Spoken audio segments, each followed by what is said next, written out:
Hello everyone, कैसे हैं आप सभी। आशा करते हो अच्छे होंगे और खूब मन लगा के पढ़ाई कर रहे होंगे। तो आज की इस वीडियो में मैं बात करूंगी सीक्रेट की। और कैसे सीक्रेट की? सक्सेस पाने की। देखिए, कभी कभी ऐसा होता है ना कि हमारे अंदर टैलेंट कूट कूट के भरा होता है, लेकिन हम उसे सही तरीके से बाहर लोगों के सामने रख नहीं पाते हैं। और इसी का नतीजा ये होता है कि हम कहीं भी सेलेक्ट नहीं होते हैं। बात रहे गवर्नमेंट जॉब की या प्राइवेट जॉब की, हम पढ़ाई बहुत अच्छे से करते हैं लेकिन अपना प्रदर्शन एग्जाम के हॉल में नहीं कर पाते हैं। हम प्राइवेट जॉब के लिए इंटरव्यू के लिए बहुत अच्छे से तैयारी करके जाते हैं, लेकिन वहां पे कई लोगों को बैठे हुए देख के हमारा कॉन्फिडेंस लूज हो जाता है और हम वहां इंटरव्यू से छट जाते हैं। बात हुई अगर गवर्नमेंट जॉब आप पा चुके हैं या कहीं भी आप प्राइवेट जॉब में मतलब काम कर भी रहे हैं, तो वहां भी आपका कॉन्फिडेंस देखा जाता है। आपके अगर अंदर कॉन्फिडेंस नहीं है तो कुछ दिन के बाद आपको वहां से हटा दिया जाता है। तो कॉन्फिडेंस का होना बहुत जरूरी है। तो आज मैं इसी पे बात करने वाली हूँ, ध्यान से ये वीडियो देखिएगा। और मैं अपने छोटे छोटे सीक्रेट बताऊंगी कि किस तरह से मैं अपने छोटी छोटी चीजों को मतलब उसमें इंप्रूव करके मैं हर जगह सिलेक्शन लेती गई, चाहे वो बात प्राइवेट जॉब की हो चाहे वो बात गवर्नमेंट जॉब की हो। तो आज मैं यहाँ पे बात करूंगी कि जब मैं इंटरव्यू के लिए जाती थी प्राइवेट जॉब में, लास्ट इंटरव्यू मेरा सबसे बड़े स्कूल में था और वहां पे बहुत एक कायदे से बाकायदे मतलब जो कहा जाए कि वहां पे ऐसा इंटरव्यू लिया गया था। वहां पे बहुत सारे लोग बैठे हुए थे और वाकई में अगर आपके अंदर कॉन्फिडेंस नहीं रहेगा तो आप वहां से मतलब आप एक शब्द भी नहीं बोल पाएंगे। तो वहां पे क्या हुआ था, कैसे हुआ था, आज मैं आपके सामने वो सारी चीजें बताने वाली हूँ, छोटी छोटी चीजें, और इसको आप जरूर शामिल करिएगा। और मैंने तो अपने जीवन में हमेशा उतारा है और मुझे लगता है कि कहीं ना कहीं मुझे सफलता मिल भी रही है। तो बात करें कि शुरुआत कैसे हुई थी। मैं एक प्राइवेट स्कूल में पढ़ाती थी और मैंने मुझसे किसी टीचर ने कहा कि जो है आप बड़े स्कूल में अपना रिज्यूमे दीजिए। तो जब मैं रिज्यूमे दी वहां से, तो कुछ दिन के बाद मेरे पास कॉल लेटर आता है। कॉल लेटर मैं बस सुनी थी और ये जानती थी कि बड़े बड़े कंपनी में मतलब स्टैंडर्ड लेवल का है कॉल लेटर। तो जब मेरे लिए आया तो मैं तो कभी जानती थी इसका प्रारूप क्या है क्या नहीं है। फोन आया कि आप आके स्कूल से कॉल लेटर ले लीजिए। मैं गई वहां पे, कॉल लेटर लेके आई। उसके बाद उसमें डेट लिखा हुआ था कि आपको इस डेट को आपका इंटरव्यू होगा। अब आप लोग जैसे कहते हैं ना कि दीदी मेरे सामने ये प्रॉब्लम आती है, वो प्रॉब्लम आती है, इतनी दिक्कत, तो मेरे सामने तो बहुत सारी दिक्कत आपको मैंने बताया ही है कि जब भी कोई मैं काम शुरुआत करने जाती हूँ तो पहले वो काम बाधा से शुरू होती है। इतनी सारी बाधाएं आएंगी कि आप दूसरा कोई रहेगा तो वहीं पे काम छोड़ देगा।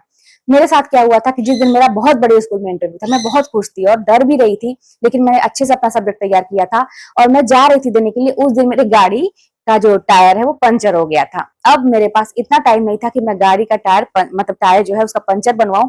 मैं उसी पंचर टायर पे कम से कम 7-8 किलोमीटर तक मैं गई और मेरी गाड़ी ऐसे ऐसे डगमग डगमग कर रही थी, लेकिन मैं बचाते बचाते गई क्योंकि मुझे टाइम पे पहुंचना था। दूसरा कोई रहता या कहीं ना कहीं मेरा भी ऐसा हो रहा था कि यार पहले ही नकारात्मक चीजें हो गई, पता नहीं होगा कि नहीं होगा, लेकिन फिर भी मैं अपना काम करने गई। अब मैं आपको छोटी छोटी चीजें बता रही हूँ कि होता क्या है। वहां पे जाने के बाद वेटिंग रूम खूब बड़ा सा रहता है, बहुत सारे लोग वहां पे बैठे हैं और एकदम साइलेंट, मतलब सभी लोग एकदम अच्छे खासे वेल मेंटेन होकर बैठे हुए हैं। मेरा भी कॉन्फिडेंस हुआ तो मतलब डर अंदर से लग रहा था कि क्या होगा। वहां गई, मैं भी बैठी। अलग अलग सब्जेक्ट के अलग अलग रूम में इंटरव्यू हो रहे थे और एक एक्सपर्ट बैठे हुए थे, साथ में और भी कई लोग, कम से कम 5-6 लोग एक पैनल में बैठे हुए थे। और एक समझिए कि इंटरव्यू टाइप का अच्छा से एक बोर्ड भी लगा हुआ था और वहां पे सारी चीजें रखी थी। आपको एक जगह खड़े होना था, वहां पे पहले अपने विषय में बता के उसके बाद इंटरव्यू शुरू करना था। तो ऐसा ही हुआ मेरे विषय का, जहाँ पे हिंदी का हो रहा था वहां पे बहुत सारी टीचर आई हुई थी और उन लोगों का हो रहा था। तो जैसे डॉक्टर के वहां नंबर लगता है ना, उसी तरह से हो रहा था, बारी बारी से बुलाया जा रहा था। एक साथ कम से कम 2-2 लोगों को बुलाया जा रहा था। एक अंदर था तो बाहर एक चेयर लगी हुई थी, वहां पे एक को वेट करना रहता था। तो मेरे पहले जो टीचर थी वो बहुत अच्छे स्कूल में पढ़ाई हुई थी ऑलरेडी, तो उनका पहले हो रहा था और मुझे बाहर बैठाया गया था। उनसे जैसे जैसे प्रश्न पूछे जा रहे थे तो मुझे ऐसा लग रहा था ना कि मतलब यहाँ पे वाकई में होने वाला नहीं है किसी का भी।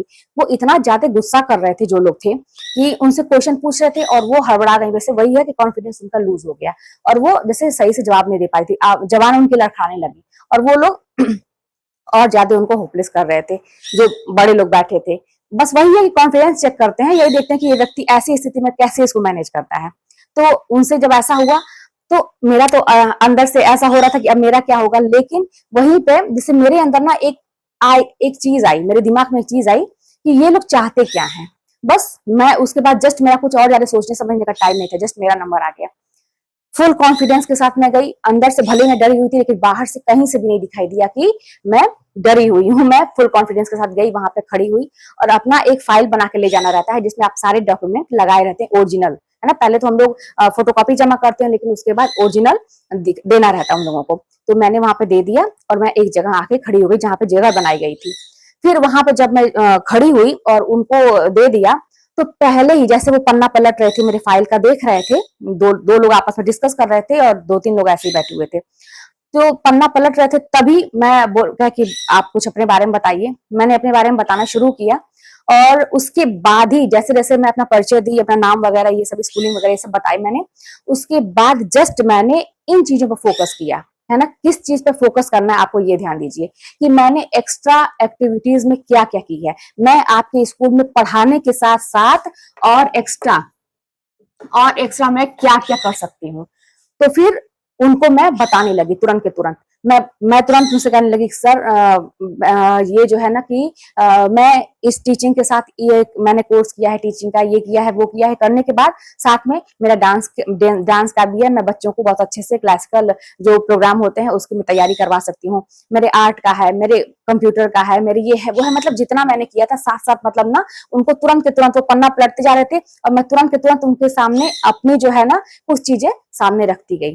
और ये मैं आप लोगों को इसलिए बता रही हूँ कि ये चीजें प्रभावित करती है। तभी तुरंत ना उनके चेहरे पे थोड़ी सी स्माइल आई, वो जो लोग बैठे थे पहले एकदम सीरियस, थोड़ी सी स्माइल आई कि हाँ। और साथ में जैसे मैं बोल रही थी और साथ में वो लोग पन्ना पलटे थे, तो सारे सर्टिफिकेट भी उनको मेरे दिखते जा रहे थे उस फाइल में, क्योंकि मैंने उसको लगाया हुआ था।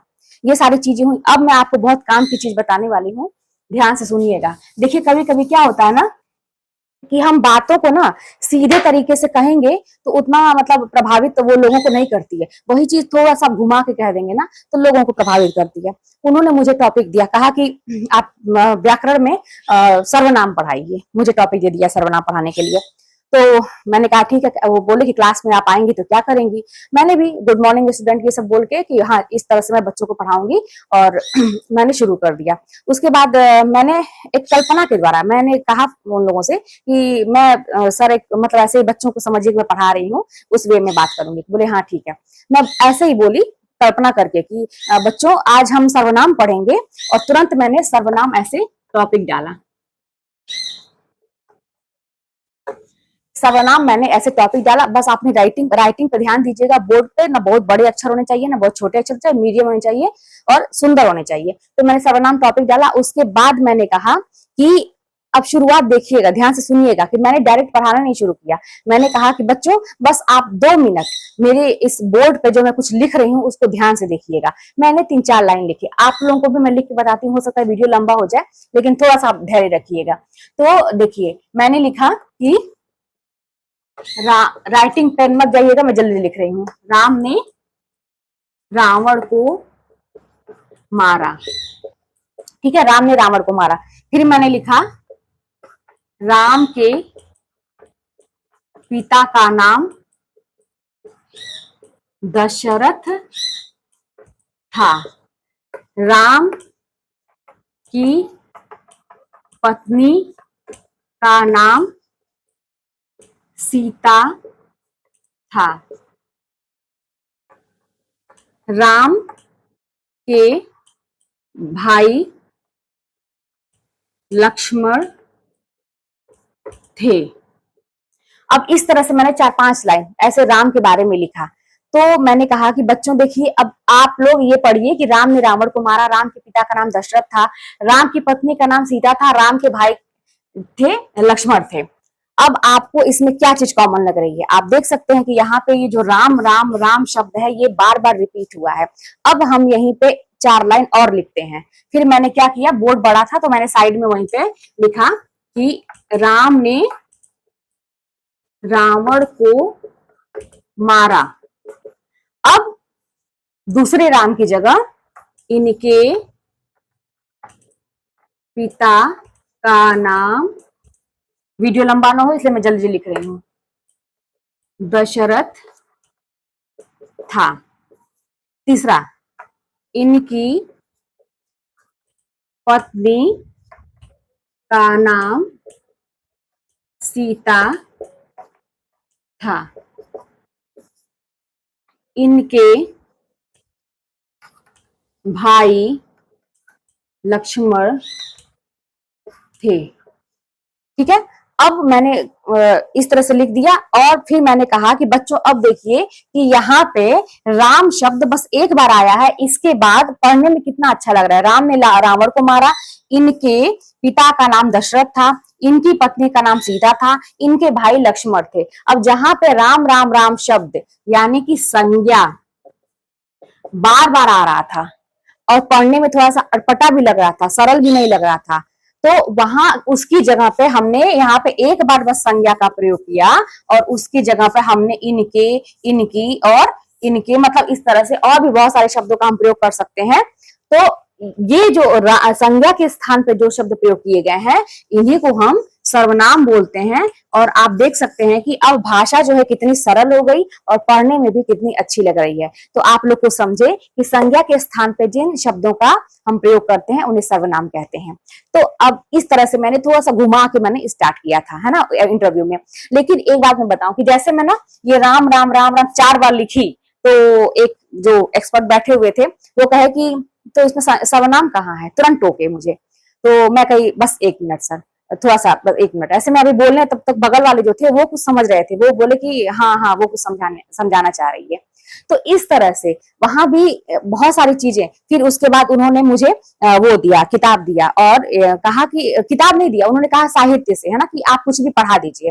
तो मैंने रहीम के दोहे निकाल लिए कि जो रहीम उत्तम प्रकृति का कर सकत कुसंग, चंदन विष व्यापत नहीं लिपटे रह भुजंग, ये मैंने बोल दिया। और मैं ऐसे ही ना थोड़ा जैसे जल्दी जल्दी अभी ये बोल रही हूँ, तो वहां पर खूब जल्दी जल्दी मैंने एक्सप्लेन कर दिया, रहीमदास जी कहते हैं ऐसे वैसे, मैंने जल्दी जल्दी बोल रही थी। तो वो बोले कि आप इतना जल्दी जल्दी बोल रही हैं, बच्चे छोटे छोटे रहेंगे तो कैसे आपकी बात समझेंगे। तो मैंने तुरंत ईमानदारी से उनके सामने ये बात रख दी। मैंने कहा कि सर आपके सामने थोड़ी सी मुझे घबराहट हो रही है, इसलिए मेरी आवाज जल्दी जल्दी निकल रही है, वहां पे बच्चों के सामने मैं बहुत आराम से और नॉर्मली पढ़ाऊंगी। तो वो हंसने लगे। तो उसके बाद और भी बहुत सारे क्वेश्चन किए मुझसे, और भी अंदर, मतलब ये तो पढ़ाने का सर्वनाम था, और भी क्वेश्चन उन्होंने किया, तो मैंने सारा जवाब दिया, कहीं पे मैं अटकी नहीं। कॉन्फिडेंस लेवल एकदम जो ईमानदारी से जो अंदर है वो बाहर था मेरे चेहरे पे, और स्माइल करते हुए, कहीं से मैं ये नहीं दिखाई कि मैं डर रही हूँ। तो उन्होंने कहा ठीक है, ओके, मैं आपको बताऊंगा, जैसा भी होगा बताया जाएगा। लेकिन वो हंस के बोली ये चीज, तो भी तुरंत आपके दिमाग में आ जाता है ना कि हाँ क्या होने वाला है आगे। तो बड़ा पॉजिटिव सा फील हुआ कि हाँ चलो यहाँ पे लग रहा है मेरा हो जाएगा। और वाकई में जैसे एक दिन के बाद ही मेरे पापा के नंबर पे कॉल आ गया कि इनका हो गया है, आके अब अपना ज्वाइनिंग लेटर लेंगी। तो मैं पहली बार कॉल लेटर, ज्वाइनिंग लेटर, ये सब मैं पहली बार अपनी लाइफ में देखी थी क्या होता है। और वहां जाने के बाद जब मैं सैलरी देखी तो जस्ट समझिए कि 10,000 का अंतर। मतलब मैं सोचती थी कि 1,000 2,000 जहां ज्यादा मिलेगा वहां पर मैं ज्वाइन कर लूंगी, लेकिन 10,000 सीधे ज्यादा।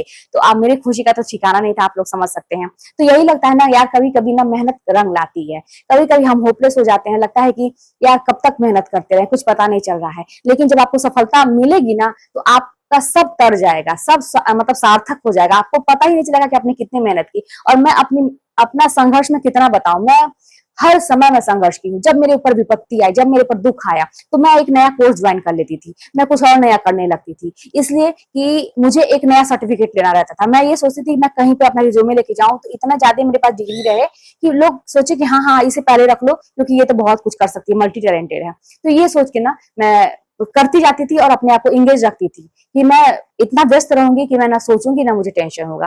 तो यही सारे फार्मूले मैं अपने लिए अपनाती थी।